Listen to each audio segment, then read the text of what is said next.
Manipis na frontal system or shear line sa pagitan ng Batanes Group of Islands sa Taiwan.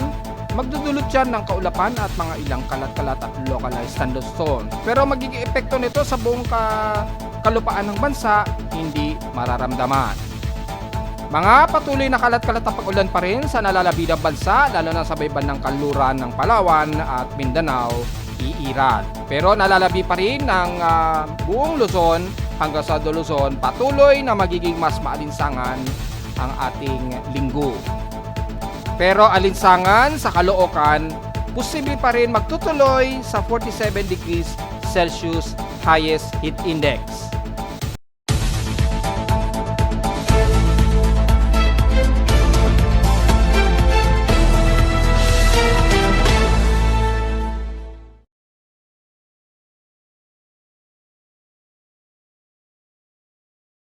Hello, good morning mga folks. Welcome po muli sa ating daily weather bulletin at analysis para sa araw na linggo, April 13, 2025. Ang oras sa ating voice prime umaga ay 10:38 na ng umaga.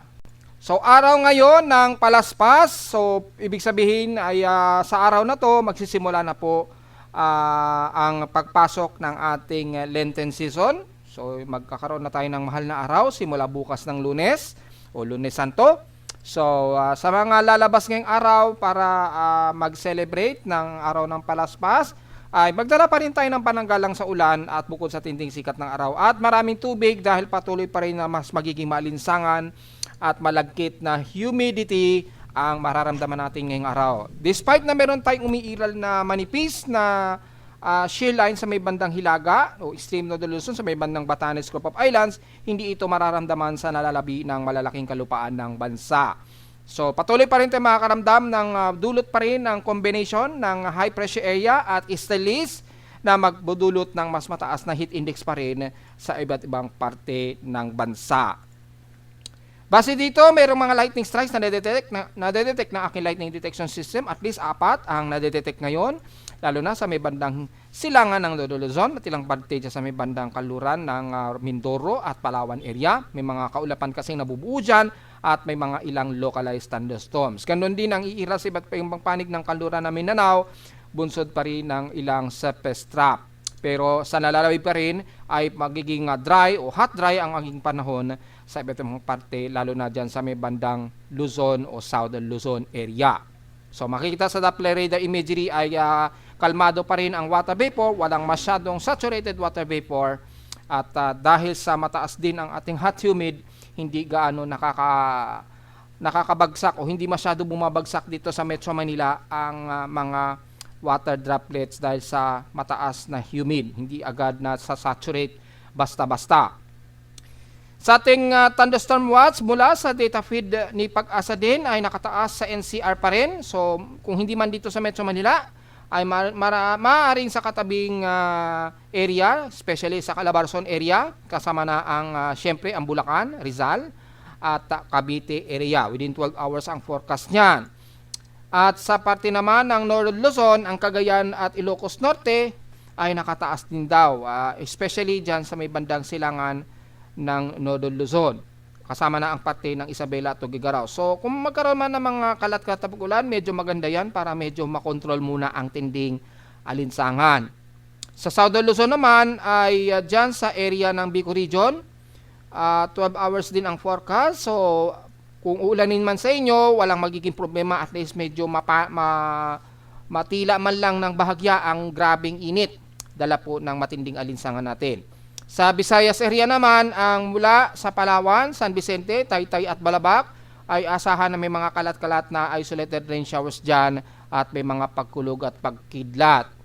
At maaaring gumanap yan within 30 to 1 hour po ang itatagal, then titila din agad. So wala tayong magiging problema, at least para medyo mapawi man lang ng grabe ang alinsangan natin. And the rest ng bandang Visayas area, mula Palawan, kasama na ang Puerto Princesa, syempre, ay kasama na rin ang ilang bahagi sa Quezon at Batarasa. At wala namang naka-indicate dito sa ilang bahagi ng kaluran ng Visayas mula sa Panay Island hanggang Eastern Samar. Pero expected ang mas maalinsangan kasi lalo na ngayong araw. Sa bahagi naman ng Mindanao, nakataas din ang Misamis Oriental, na inaasahan daw ay may mga localized thunderstorms. So be ready na lamang po sa mga magsisimba ngayon para sa araw ng palaspas. At mula dyan sa ilang bahagi rin ng Visayas area ay katatapos lang yung forecast. So medyo terminate na siguro yung forecast nito. Pero expected ang mga isolated pa rin ha. Hindi pa rin mawawala ang mga isolated rain showers sa buong bahagi ng Visayas po. Kasi minsan, pagka mataas ang hot humid and then pagdating kasi minsan ng hapon, lumalamig ito and then tumataas yung saturation ng water moisture sa himpapawid, then bigla itong bumabagsak. So ganun po nagiging condition. So hindi ibig sabihin hot dry tayo ay maghapon nagiging hot dry. Minsan pag dating ng hapon, tumataas na ang saturation at biglang babagsak bilang mga ulan. So at least ganoon naman na mangyari, medyo wala tayong magiging problema muna dahil yan ay magpapapawi ng tinding alinsangan. Medyo makontrol po man lang kahit papano yung grabing init. Sa current condition sa amin sa Caloocan, overcast, gloomy, haze pa rin at partly cloudy dito sa amin. So patuloy na magiging heat index o mataas ang aming magiging heat index pa rin. Maghapon yan, so automatic yan. Haze at partly cloudy pa rin dito sa amin sa Caloocan. Highest, sa lowest temperature muna, na naitala na kay weather station kaninang 4:54 AM, ay nakapagtala kami ng lowest of 28.2 degrees Celsius. Kahapon, halos mag-37 degrees Celsius ang grabing init sa amin sa Caloocan. Umabot sa 36.7 degrees Celsius. So, tinalo na niya nito ang pinakamataas na temperatura ng nakaraang buwan o nitong unang linggo ng April. Pinakamataas na ito ngayon so far in the past 4 months. So, tingnan natin kung aabot pa sa 37 degrees to 39 dahil ang pinaka-peak pa natin yan hanggang katapusan ng April. Ang huling pinaka-highest peak namin nung last year, April 27. Yun yung pinakamataas namin na umabot ng 39 degrees Celsius ang naging outside temperature namin. So, tingnan natin kung malalagpasan niya yan. Sa ngayon ay nasa 36.7 degrees Celsius ang recorded highest temperature namin sa Caloocan. Kaya gabi na lamang ganun katindi ang naging heat index namin kahapon. Pumalo sa 50.9 o halos 51 degrees Celsius ang heat index namin sa Caloocan. So naungusan na rin nito ang highest heat index for the month of April or in the past 4 months na nakapag-record na kami ng halos 51 degrees Celsius heat index. Kaya grabe po ang giinit dito sa loob ng aming tahanan. Na grabe kahit gabi na ay nasa 33 degrees Celsius pa rin ang naging temperatura dahil yung highest, concentration ng grabe ng alinsangan kahapon naipon dito sa loob ng aming tahanan. So nagwisik pa kami ng tubig para lang bumaba ang temperatura. Kung itatabi naman natin sa peak extremes in past 24 hours, nangunguna ang Tuguegarao sa may pinakamainit pa rin. Nangunguna sa 37 degrees Celsius. 37.1 degrees Celsius ang highest air temperature sa kanila. At sa lowest temperature naman sa Baguio ay 18 degrees Celsius na stationary lamang na pinakamababa. Sa Iloilo naman ang Legazpi sa Quezon Province na may 64 mm na total rainfall.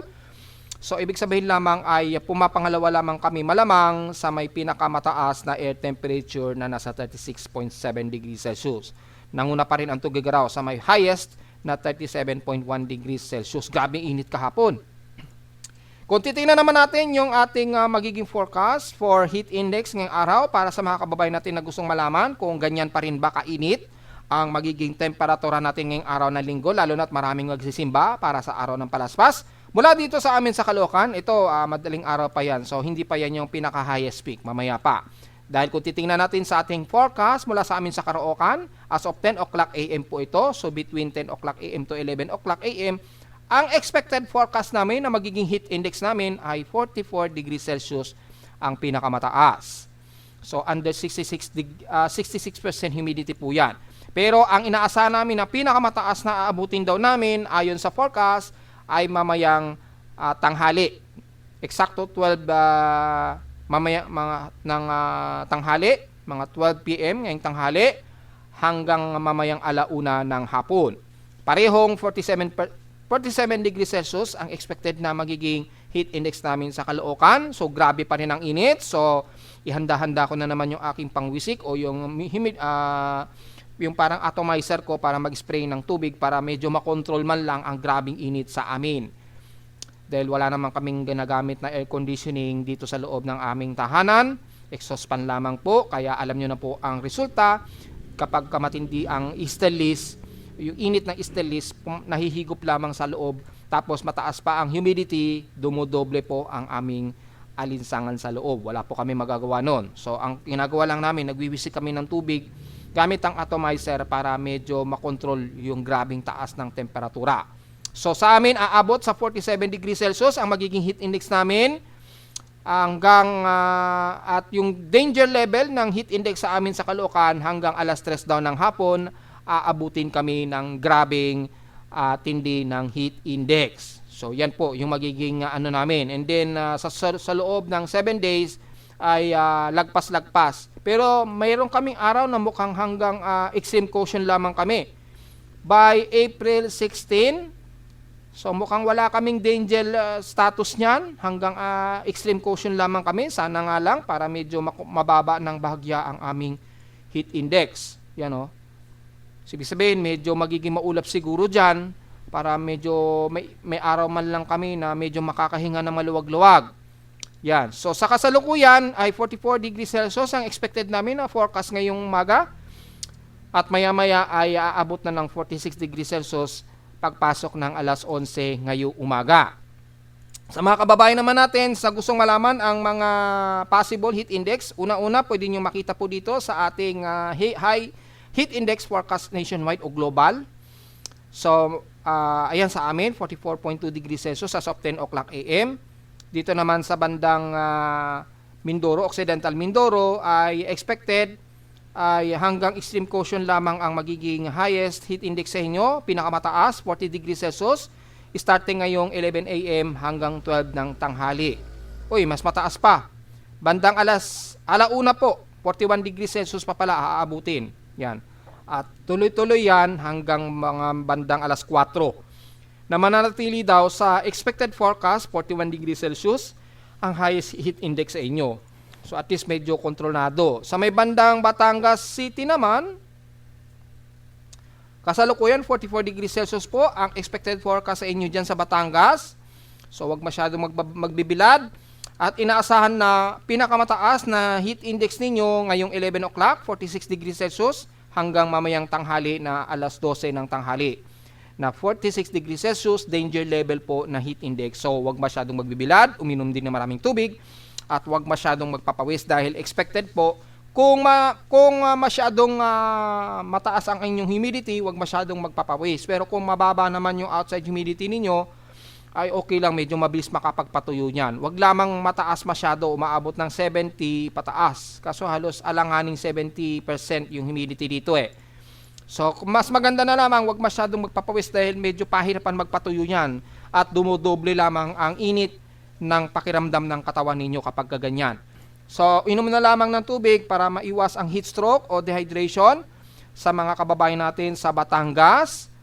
Sa Central Luzon naman, sa bandang Tarlac, ay ang kasalukuyan heat index forecast ninyo ay 43.7 degrees Celsius o halos 44 degrees Celsius na po yan para ni-round off. At inaasahan natin na aabot din sa 47 degrees Celsius ang highest heat index ninyo mamayang alauna ng hapon. So wag din masyado magbibilad dahil pare-pareho tayong makakaramdam din ng matinding alinsangan. Sa mga taga-Dagupan, may nagtatanong din sa akin, silipin din natin yung magiging forecast ninyo dyan. Makikita as of 10 o'clock AM ay nasa 43.8 degrees Celsius ang expected forecast ngayon ninyo ngayong 10 o'clock onwards at 44 degrees Celsius round off. So mamaya, ina-expect aabot yan hanggang 43 degrees Celsius daw mamayang bandang alas 2 ng hapon. Aabot daw sa 43 degrees Celsius ang magiging heat index ninyo dyan. Sa Pangasinan, ibig sabihin lamang yan, wag din masyadong magpapapawis o magpa-dehydrate dahil grabe rin ang alinsangan sa inyo dyan. Sa bandang Isabela naman, bandang Santiago, kung pagbabasahin natin, hindi naman sobrang matindi ang alinsangan ninyo ngayong 10 o'clock AM, 39 degrees Celsius lamang ang forecasted heat index sa inyo. Kaya lang, pagdating po ng alas 12 hanggang alauna, aabot sa 43 to 44 degrees Celsius ang grabe rin na heat index sa inyo o danger level heat index. So, ibig sabihin, matinding alinsangan din sa inyo dyan sa Santiago Isabela. Huwag din masyadong magpapaaraw mga folks. Sa may bandang Lawag, Ilocos Norte naman, kung pagbabasehan natin, ay nasa kasalukuyang 36.6 degrees Celsius ang expected forecast sa inyo. Pero wala naman tayong nakikita na aabot sa 40 degrees Celsius. Highest lamang sa inyo dyan, expected 38 degrees Celsius lamang ang inaasahan na highest heat index sa inyo mula mamayang 12 p.m. hanggang alas 2 ng hapon po yan, na nasa extreme caution ang inyong heat index. So wag pa rin tayong magpababila dahil consider mainit pa rin yan o matindi pa rin ang heat index sa inyo. So sa mga kababayan natin na gusto malaman pa rin ang iba't ibang pattern ng heat index sa inyo, lalo na dito sa bandang Zamboanga, tumataas din kasing heat index dyan sa inyo. Silipin natin yung forecast. Sa bandang Zamboanga City, 38 degrees Celsius ang expected heat index sa inyo dyan. Yung forecast po ito ha. So, hindi naman aabot sa danger level ang inyong heat index. Kaya lang ay considera pa rin na matindi pa rin ang alinsangan yan o yung init pandama. So, hindi kagaya sa amin sa Luzon, ay mas madalas umaabot sa mahigit 40 degrees Celsius ang heat index. Kaya wag po masyadong magbibilad dahil sa atin sa Luzon ang mas makakaramdam na madalas ng matinding alinsangan. Base na rin dito sa ating ginagamit na forecast. Kung ibabalik natin yung recap kahapon ay nakapagtala ng highest heat index ang Zamboanga Peninsula. Ito ay mula sa automatic weather station si Pag-asa ha. So kung pagbabasehan natin sa pinaka-computed heat index ni Pag-asa ay ang nangunguna sa kanila na may 44 degrees Celsius. Ewan ko may 45 degrees Celsius. Wala. 44 degrees Celsius lamang. Ayun, mayroong isa, 45 degrees Celsius. Dito sa Cuyo, Palawan. So sa computed heat index ni Pag-asa nangunguna ang Cuyo, Palawan na may 45 degrees Celsius at pumapangalawa lamang na may 44 degrees Celsius dito sa may bandang San Ildefonso, Bulacan. Pero pagdating sa automatic weather stations nila, nangunguna ang Zamboanga City na may, hindi pala, kahapon pala yon, mali pala itong binabasa ko. So tingnan natin yung Facebook. Kasi ito na po yung heat index ngayong araw parang ngayong araw na to So mali pala yung binabasa ko. So tingnan po natin yung huling heat index kahapon. Ayan, ang naging highest heat index kahapon, kung kay Pag-asa ay sa Cuyo, Palawan, na may 45 degrees Celsius, pero dito sa automatic weather stations nila nangunguna ang Zamboanga Peninsula o Zamboanga City na may 46 degrees Celsius highest heat index. Kahapon po yan, April 12. Ayan. So, pumapangalawa ang Esiague, Isabela sa highest heat index. Pero isisingit na natin dyan yung Cuyo, Palawan dahil may 45 degrees Celsius. Kaya lang, computed heat index yan mula kay Pag-asa. So, pumapangalawa lang.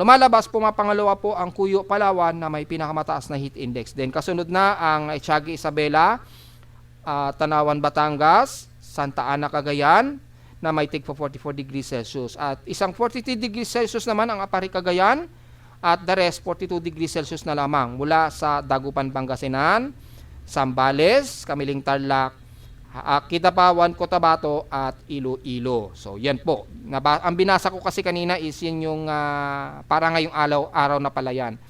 Tatapos na pala yung araw kahapon. So yan po yung ating report para sa heat index kahapon. Ito ngayong araw pa lang to So sa ngayon, as of 10 o'clock AM, nangunguna ang Zamboanga City na may pinaka-highest heat index po so far. So outside humidity natin, 76% at wala itong pinagbago since last hour. At mataas ang ating barometric pressure at 1,010 hectopascals and steady ito since last hour. Kasalukuyang maximum high tide pa rin tayo. Yan. At gaya kahapon ay magiging malakas lamang ang gale force winds natin at kalmado naman ang karagatan so far. So ingat na lamang sa mga papalaot ngayon. Pero dahil araw ng linggo, hindi ko lang alam kung may mga pumapalaot o mangingisda ng araw ng linggo. Pero kung sakali man meron, ay ingat po lalo na sa silangang baybay ng ating bansa sa Dagat Pasipiko kung saan kayo nakatapat. Malakas po ang magiging gale force winds yan, bunsod pa rin ng tuloy-tuloy na easterlies. So, ang ating air quality naman ay natiling moderate, 71 ang ating index. So, magmas po tayo sa mga sensitibong mga baga pa rin. So, nasa around 31.45 micrograms per cubic meter yung particulate So magmas po tayo at matiling mataas ang ating UV index. Alam na po natin yan. At ang ating solar energy ay nasa solar index of 6. Mataas po yan. Nasa 621 mahigit po yan. Sa ating almanak, sumikat ang haring araw kaninang 5:43 AM at nasa lulubog ito mamayang 6:09 PM. At full moon po tayo ngayon, 100% illuminated. At tinatawag daw ito na pink moon daw. Pink moon daw ang ating full moon ngayong April. So, katawagan lang yan sa mga taga-Amerika. Pero hindi siya literally na nagiging pink ha. Baka sa mga kababayan natin, porque sinabi natin pink moon, nagiging pink din ang kulay. Hindi po. Ano lamang niya, parang katawagan lamang na sa araw kasi ng ganitong araw, tapos full moon, nagbubloom daw po yung mga bulaklak daw, yung mga rosas, hindi natin sure. Pero parang ano lang naman nila, kultura nila. So, parang pauso lamang nila yan na ina-adapt lang natin. Kaya tinawag siya na pink full moon. So mamaya makikita nyo yan na full moon po mamaya. Pero hindi siya makukulay pink mga folks ha. Katawagan lamang yan ng mga nasa northern hemisphere. So sa ating moonrise, magmo-moonrise po yan mamaya. Actually kaninang madaling araw. 6:20 PM po magmo-moonrise mamaya ng hapon. At lulubog po ito kinabukasan na ng umaga at 6:08 AM. At sa ating local weather outlook para ngayong linggo, inaasahan po natin na magiging partly cloudy ang ating maghapon na may mga localized thunderstorms ang inaasahan. Mataas na ang chances sa pag-ulan, 97 to 100%. Kung pumasok man yan, asahan natin matitinding pagkulog at pagkidlat yan. Dulot lamang ng saturation water vapor na kapag lumalamig ang himpapawid. Sa Monday naman bukas, Lunes Santo, ay magiging partly cloudy ang ating maghapon na may inaasahan din na 40 o 39 to 40% chance of rain daw. Highest and lowest temperature expected, 34 to 35 degrees Celsius ang magiging expected temperature natin sa Metro Manila, lalo na dito sa amin sa Caloocan. At lowest temperature expected na naman maglalaro, 27 to 28 degrees Celsius. So sa magtatanong, nitong Holy Week ba, magiging maaraw pa rin ba? Well, totoo po yan dahil starting Tuesday, starting Lunes Santo, bukas, all the way hanggang Miyerkules, bagamat magiging partially cloudy pero patuloy-tuloy pa rin ang humid. Pero pagdating ng Huwebes Santo hanggang Good Friday, mas maaraw po tayo dyan. So, alam natin yung mga ibang kababayan natin, nagsuswimming pa yan kapag kaganyan ng araw ng Huwebes Santo at Biyernes Santo. Mga nasa resort na yan, yung mga kababayan natin yan, panigurado yan. So okay yan dahil ang ating Holy Thursday and Friday o Good Friday ay magiging mas maaraw daw po ang ating paligid at very partially cloudy daw ang ating himpapawid. So expected po ang mga mamalitan lamang na tsansa ng pag-ulan pero mas matinding sikat ng araw at heat index ang magiging panahon sa araw na yan. Diretso agad tayo sa ating ginagamit na satellite imagery. Makikita po na halos patuloy pa rin na maaliwalas at fairly weather ang buong bahagi ng Luzon hanggang Southern Luzon na po yan. So wala pa rin tayo magiging komento. Pero mayroong nabubuo lamang na medyo shear line dito sa bandang pagitan ng Batanes Group of Islands at dyan sa may bandang Southern Taiwan. Ayan po. Pero hindi yan makaapekto sa buong kalupaan ng bansa dahil masyado naman itong malayo. So sa bahagi lamang ng Batanes Group of Islands, magkakaroon lamang ng kalat-kalat na pag-ulan na may pagkilat at pagkulog dyan sa may bandang Itbay at Batanes. Maaaring umabot sa ilang bahagi ng Babuyan Islands. Pero the rest, mula sa buong bahagi ng Luzon ay patuloy pa rin na magiging maaraw at maalinsangan ang ating panahon. Tuloy-tuloy pa rin ang init dala ng easterlies. Hanggang sa may bandang Bicol Region, magiging maulap din pero humid pa rin ang bahagi ng Mindoro. At lalo na sa may bandang Palawan na nakakaranas ng mga moderate and heavy rain showers mula Puerto Princesa pababa ng Batarasa at Balabac at magiging overcast and gloomy sa paligid ng yan. So medyo hindi kayo masyado maiinitan ng husto. Pero pagdating dito sa bahagi ng Central Luzon kasama ng Metro Manila, Calabarzon area at Bicol Region, patuloy tayo na magiging maaliwalas, maalinsangan at maaraw na panahon ngayong maghapon pa rin. Kasama na ang buong Southern Luzon at mga isla ng Marinduque, Romblon hanggang Masbate. Kalat-kalat pa rin ang ating magiging kaulapan dyan pero patindi ang easterlies o hot easterlies na magbubunsod po ng hot humid sa buong bahagi ng Southern Luzon. Magiging partly cloudy lamang ang bahagi ng buong Visayas Kasama na ang kanluran pero patuloy pa rin na magiging maalinsangan ang panahon natin dyan at mga mailang mahihina at katamtamang pag-ulan lalo na sa may bandang kanluran ng Panay Island, kanluran ng Negros Region, especially sa may bandang Kabangkalan pababa ng Sipalay at sa Negros Oriental naman mula buong Bayawan hanggang Dumaguete area. Mula naman sa sentral ng Visayas, kasama na ang buong Cebu area, Bohol at papunta din sa may bandang parte ng Leyte, bagamat partly to sa Moslicaw ding umiiral lalo na sa Southern Leyte, makaasahan ang mga isolated localized thunderstorms ang iiral sa inyo dyan. Then may mga ilang step na tumatawid kasi dyan sa bandang katimugan ng Visayas at pagitan ng Northern Mindanao. So medyo nagiging gloomy at overcast ang paligid ninyo dyan. Expected may mga localized thunderstorms. Pero pagdating sa may bandang Eastern Samar, sa bahagi ng Northern Samar, mula Lawang pababa ng bandang Dolores, maalinsangan po ang panahon ninyo dyan, partly cloudy lamang. Pero asahan naman sa hapon ay may forecast kayo at least 60% chance na uulanin na may kasamang localized thunderstorms. Kabilang na ang bandang Southern Eastern Samar ng Borongan, pababa na yan ng Guian Eastern Samar. So sa ngayon, maaraw at matindi ang humid din sa inyo dyan o hot humid. So wag pa rin kayo magbibilad, pero expected mamayang hapon ang may mga isolated rain showers and localized thunderstorms.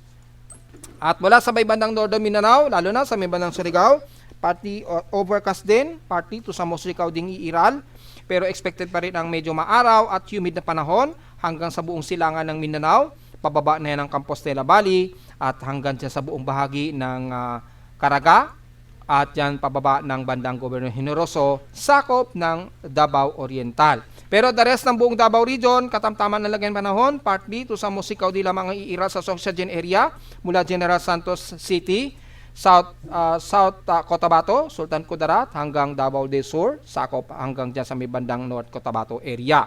Pero patuloy na magiging maalinsangan at maaraw sa buong bahagi na yan hanggang central ng Mindanao, kasama na ang Lanao del Sur, Bukidnon hanggang Misamis Oriental at Cagayan de Oro.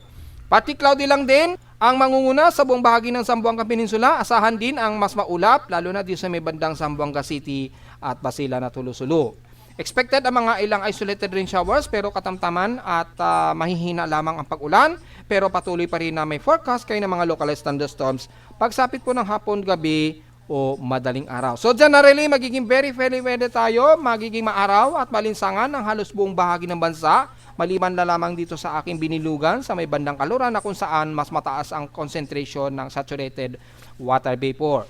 Pero nonetheless ay magiging halos drier po tayo, mataas ang ating alinsangan dulot nga po ng tuloy-tuloy na easterlies o hangin-hangin silanganan na dala mula sa Dagat Pasipiko na magdadala ng tuloy-tuloy na grabing alinsangan sa atin sa iba't ibang bahagi ng bansa.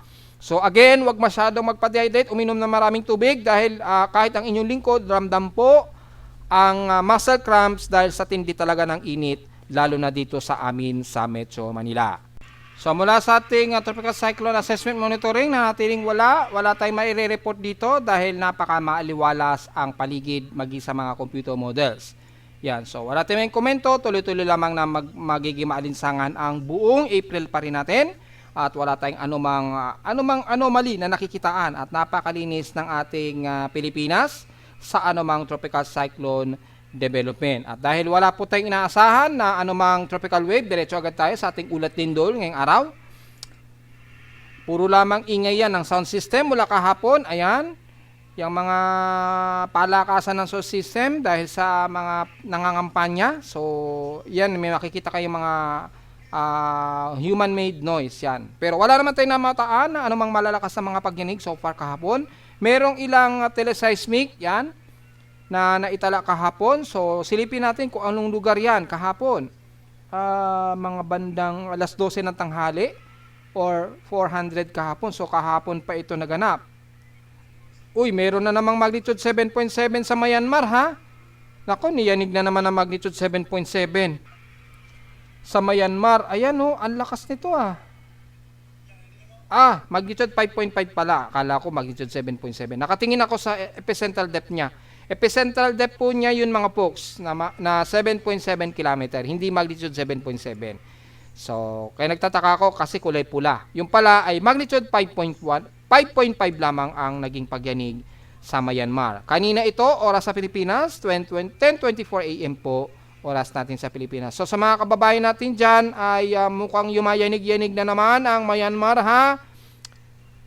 Yung plates dyan mukhang gumagalaw na naman, so medyo alisto po tayo, hindi pa nakaka-recover masyado ang mga taga Myanmar. So pinagdadarasal ko pa rin na sana matapos na po ang kalungkutan nila dyan dahil napakanami daw po ang nasawi sa naging paglindol sa Myanmar. Anyway, kahapon, kung sisilipin natin kung ano ang nagpayanig dyan kahapon na malakas-lakas. Alas 4 yan kasi, oras sa Universal Time. Ano ba naging paglindol kahapon? Ito sa Papua New Guinea. Yan. Malamang Papua New Guinea ito. Nagkaroon ng magnitude 6.1. Yan. Pero oras kasi nito is 3:47. So, bandang alas 4 nga talaga to. Nagkaroon ng magnitude 6.1 sa New Ireland region, Papua New Guinea. Ito yung na-detect na aking seismometer kahapon. Ayun o. So, yan yung nag-arrive. So, malayo naman, pero sa bansa natin, so far, wala naman tayo na-detect na mga malalakas na pagyanig. At mula sa pinaka-data feed ni PBOX, ay merong isang magnitude 4.0 na naitala na may lalim na 149 km depth dyan sa may bandang southeast na naman ng Balut Island, Sarangani, Davao Occidental. So, nasa around o paligid pa rin ito ng Sulawesi, Indonesia. Itong pagyanig na ito. So, masyado namang malayo at hindi masyado ramdam sa bandang Kamindanawan. After nyan, wala naman sumunod sa kanya at medyo konti pa lamang yung mga after week earthquakes. So, tingnan agad natin yung total earthquakes natin ngayong araw para sa historical earthquakes for the month of April 2025. Nasa total of 360 total earthquakes na po tayo. 350 dito is magnitude 2.0 pataas, 8 sa magnitude 4.0 at 2 sa magnitude 5.0 pa rin pataas. So nanatiling kakaunti pa rin ang ating pagyanig. Halos magkakalahating buwan na po tayo na hindi man lang umaabot pa ng mahigit o 500 ang total earthquakes natin. So tingnan pa rin natin hanggang sa magkakatapusan kung aabot pa ito ng 1,000 o halos 900 earthquakes. Pero makikita natin, at 13 na po kasi ngayong araw, ay kukunti pa lamang talaga ang total earthquakes natin. Nasa total of 360 earthquakes pa lamang at 2 magnitude 5.0. Pero dahil sa kakaunti, mas lalo po tayong magiging alisto, magiging handa po palagi dahil masyadong tahimik yung ating mga tectonic plates sa Pilipinas. Which is medyo magiging alisto o mas alisto dapat tayo o mas preparado lalo dahil hindi natin masabi baka biglang magkaroon ng mas malakas na pagyanig anumang oras o anumang araw kasi masyadong kalmado yung ating mga pagyayanig dito sa Pilipinas at mas kokonti. So the more na konti, the more na lalo tayong maging preparado at maging alisto anytime mga folks. Lalo na't nagse-celebrate tayo ngayon ng paghahanda natin para sa Lenten season. So, yun lamang po ang ating analysis ngayon. At narito naman ating 3D weather forecast para sa araw na Linggo, April 13, 2025.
hanggang dito na po ating daily weather bulletin at analysis para sa araw ng Linggo, April 13, 2025. Huwag mo kalimutan na mag-like, subscribe sa ating YouTube channel at visit lamang anytime sa ating website na www.pimoweather.com para sa iba pang detalye na gusto malaman na hindi natin isama ngayong magtatanghaling tapat na, pero patuloy lamang talaga ang matinding alinsangan natin ngayong maghapon na naman, lalo na dito sa bahagi ng Luzon. So huwag mag-dehydrate. Again, uminom po ng maraming tubig dahil uso ang heat stroke na naman, mga folks. At visit naman sa ating website sa gusto malaman pinaka-dynamic events mula sa aking weather station mismo sa Caloocan at sa data feeds mula sa iba't ibang weather agencies. Maraming salamat po mga folks at magandang tanghali na po sa ating lahat.